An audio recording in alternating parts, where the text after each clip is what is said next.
I have always hated family gatherings. I hate my birthday most of all. Year in, year out, it's always the same. Everybody goes through the motions. Everyone plays their part.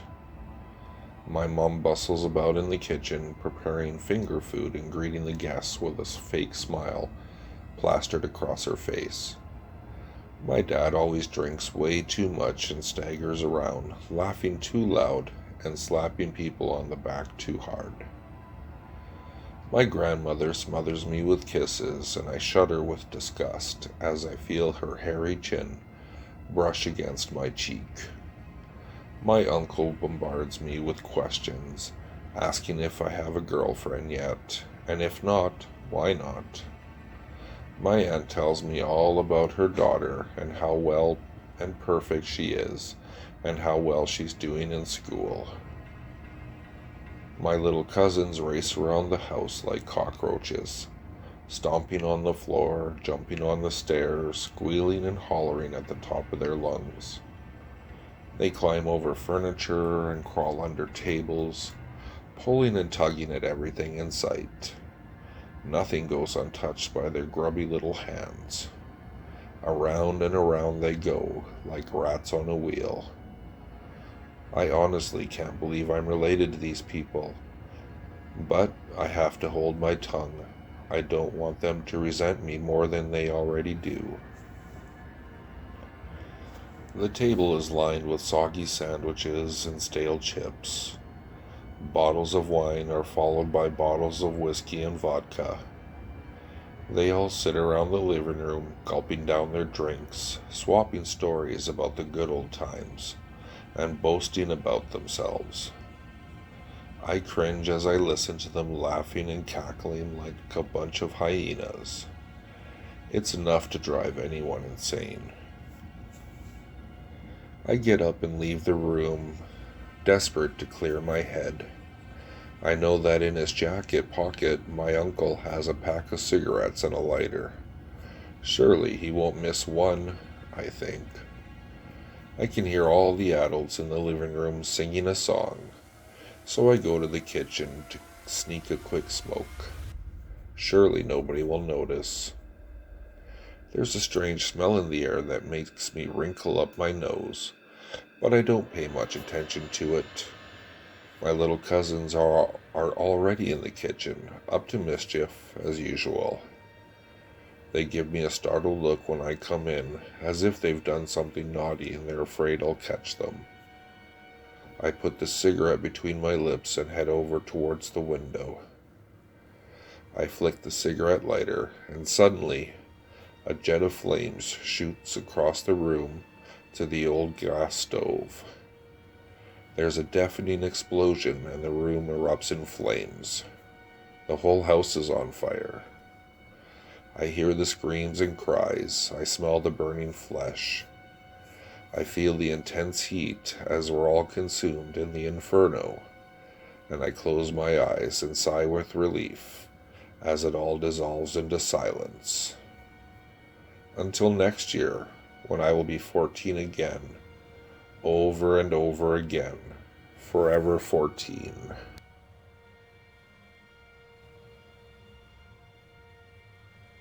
I shouldn't have been there. My friend was supposed to be alone.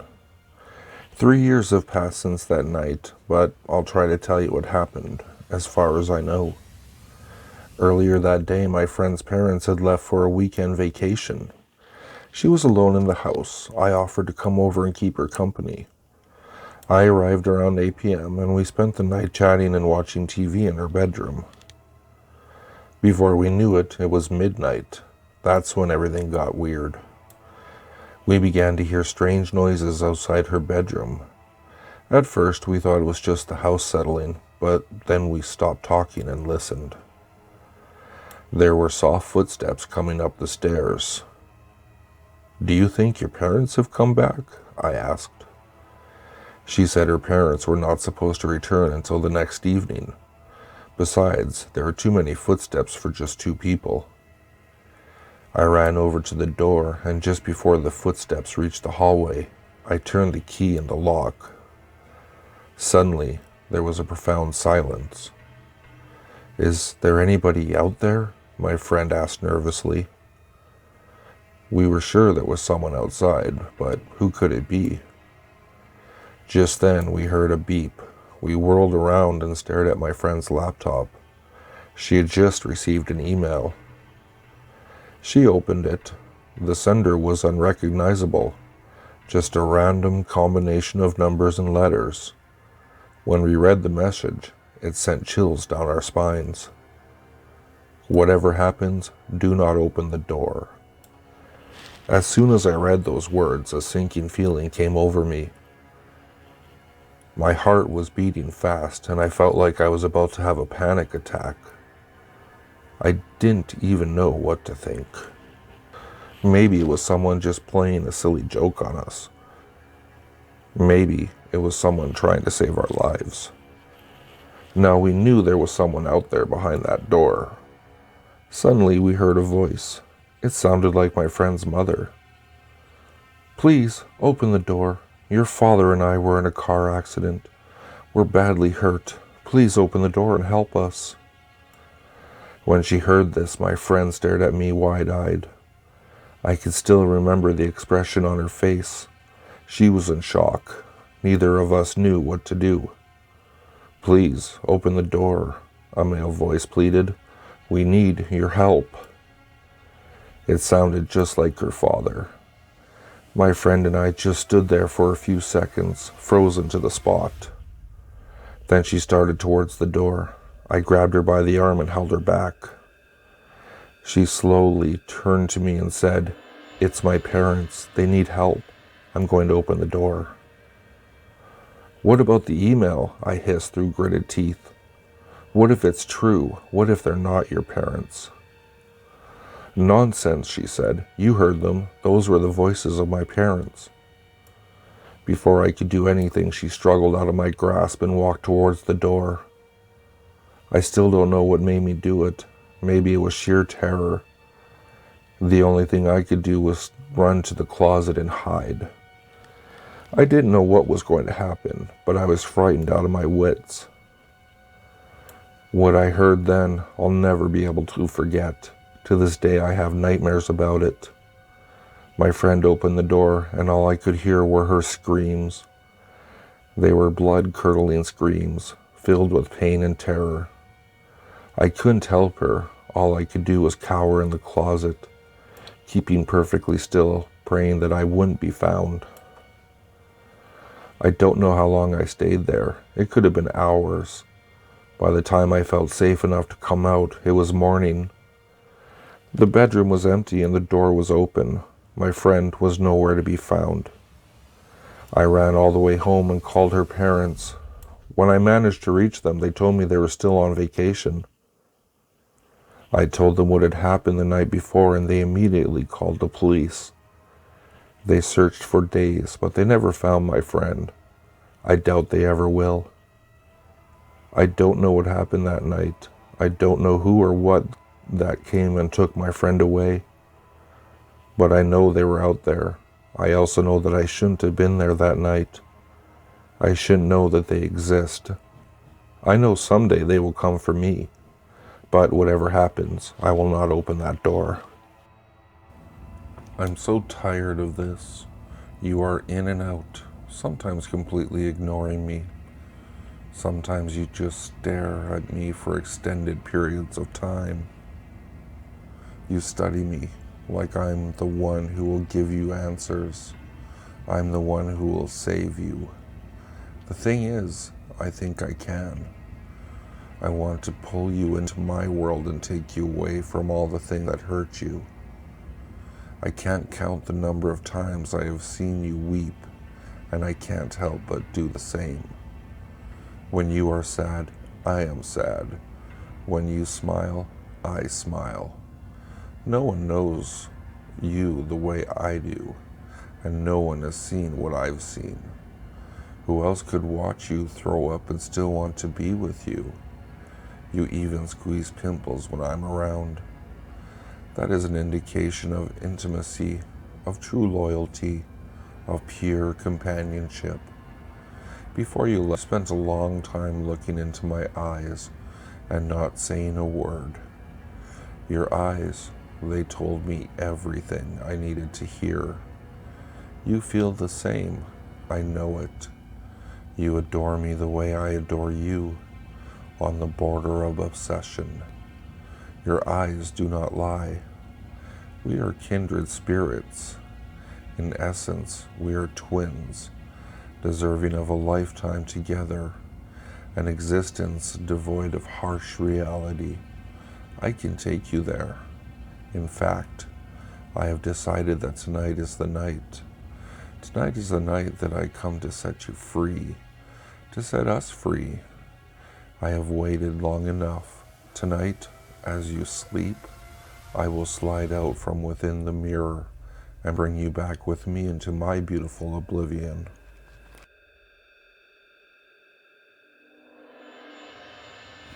I don't know how it happened, only how it started. I thought it was just my overactive imagination, but then things escalated. I know for sure that I'm being haunted and it's driving me off the edge. I'm overdrawing this. I'll just tell you the story. My friend has schizophrenia.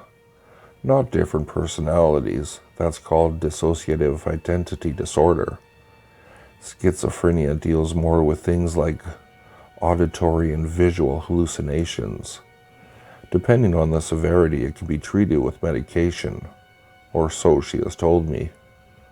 The medication is actually the reason this is happening to me. Her doctors took her off to see how she would react. 3 days after, she was over at my house watching TV with me in my room. I've grown accustomed to her disorder, how she would look around the room in the middle of a conversation, or seem like she was ignoring you when you spoke, because she would be looking at a hallucination. During the time she was there, she gradually grew from flickering her eyes over to a corner in my room to intently staring at it. I asked her what she was seeing, and she replied with, "It's nothing." I went with that response until she started crying. I asked her again, and this time she responded with, "There's a girl in your corner that's crying blood." I told her that it was just a hallucination and she should ignore it. When I said that, she looked at me with such fear in her eyes that I was paralyzed.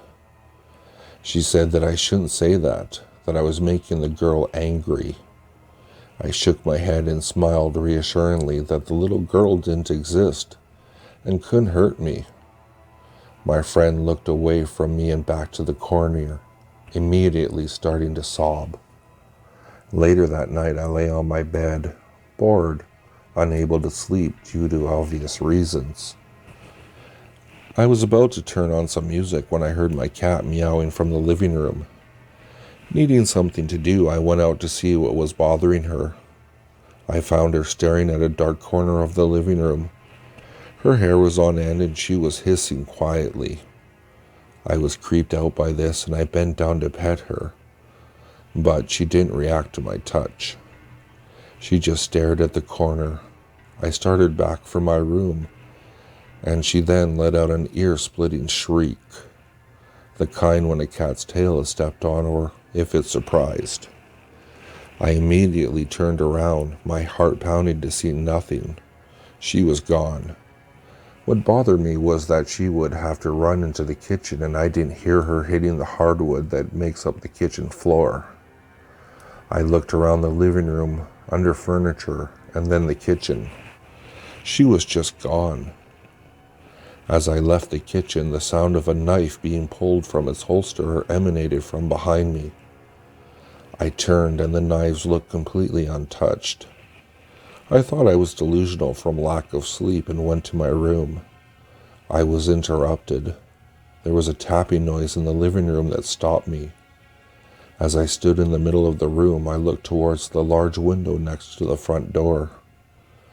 The curtains were closed, but slightly askew, which allowed me to see the pale, white hand tapping on the window. I ran from my room, slamming and locking the door behind me. I cowered in the corner of my bed, which was in the corner of my room. I sat with the blankets over my head, heart beating fast, my breath heavy. Then the thudding began, seeming far off, but got louder and closer. My back was to the wall of my room that was being the outside wall of the house, and that thudding increased till I could feel it right behind me. Silence, no noise besides my heart and breath. Next to my bed is another large window covered by a thick curtain. I gathered my courage and came out of my blankets just enough to peek the curtain back and look out. It was pitch black and nothing was out there besides the bushes. I pulled the curtain's edge back a bit more, and then the thudding began again. So loud, drowning everything out. I looked back into my room to make sure I was alone and returned my gaze to the window to see the pale white face of a girl. Her eyes were large black voids with blood streaming down her face. I woke up the next morning. My cat was sleeping next to me. Ever since that night, I've seen her over and over. She hunts me every night, every dark space. I see her.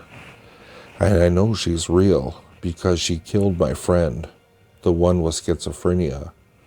She was found face down in a pool of blood. She bled out from her eyes. I feel that the same thing will happen to me soon. I hope by listening to this, she doesn't latch on to you. I hope it ends with me. It's 4 a.m. right now and she's out there. The thudding is driving me to write this. The thudding never stops, and neither does she.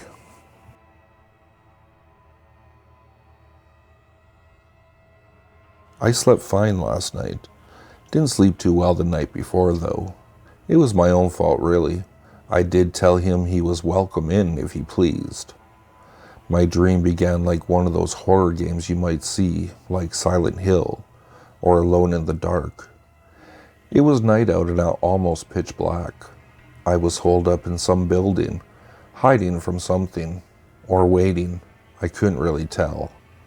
I peeked out. The door was glass and had some rule stickers on it.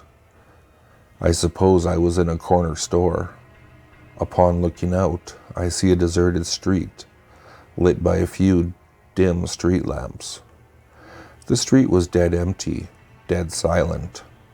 I seemed to be in the middle of a city, yet there was nothing. I tentatively opened the door, creeping out into the cold night. Ever have one of those dreams where you can feel what's happening? This was one of those dreams. I turned left out the door and began walking. The street was sloped and I was going down. Suddenly, I stopped in front of a building. Looking to my left at it, it seemed like a small house. Not one like you'd see in the city. It was shambles, a light gray-blue color. I felt the need to go in, to see the inside. I crept up to the door and turned the handle. Opening the door, I looked in. There wasn't much but a few boxes, a table, and a bed.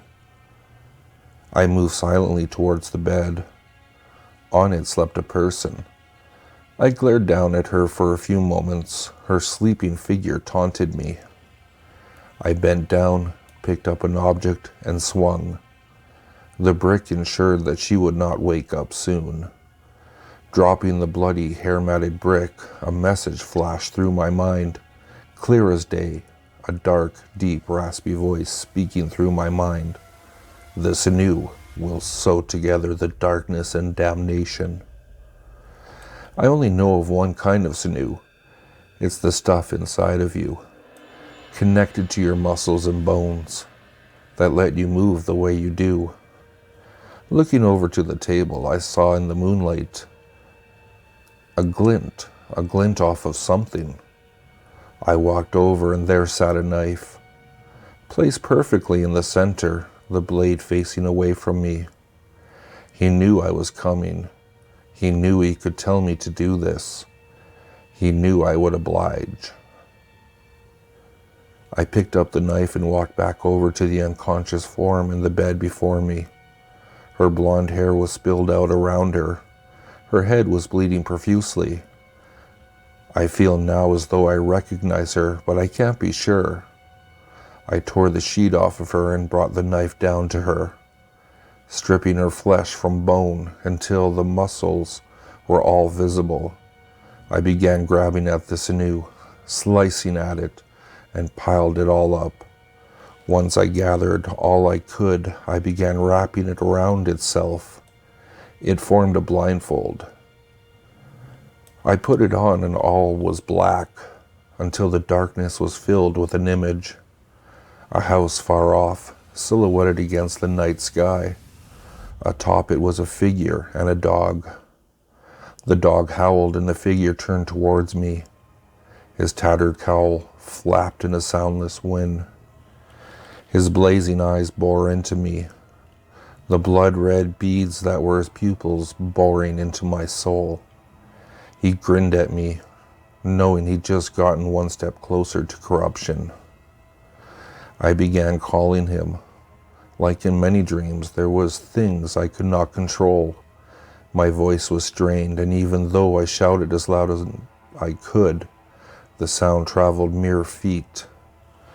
I woke up soon after that, feeling as though I had not slept at all. And I knew I hadn't. That wasn't sleep. He'd brought me into his world he'd done so many times before, and he'd watch what I did as I was placed in a deserted carnival, in a school of ravenous creatures waiting to devour me and my closest friend. He's there sometimes, my friend, but I think I know why. I think he's sick too. I looked around and knew where I'd been. I knew what I'd seen. The sinew will sew together in darkness and damnation. And it had. He'd shown himself to me. He was no longer what he'd been, a shapeless shadow. A shadow with no eyes. One with a call and a demon grin. One whose eyes glowed hot with flames. One who spoke to me and caressed my face with clawed shadow hands. No, he had a shape now. He's real. He's come so far, there's no way to get rid of him now. He needs a vessel, and he's chosen me. Besides, everyone is a little sick, even if they don't want to believe it.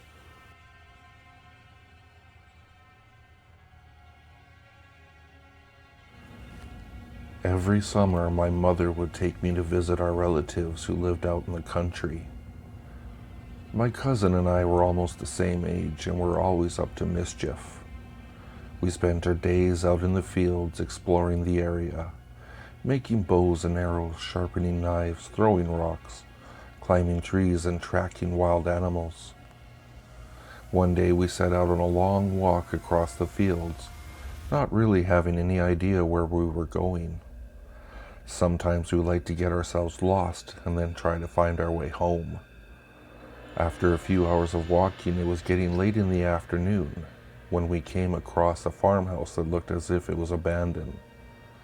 On the property there was a small storage shed, so we jumped over the fence and decided to find out what was inside.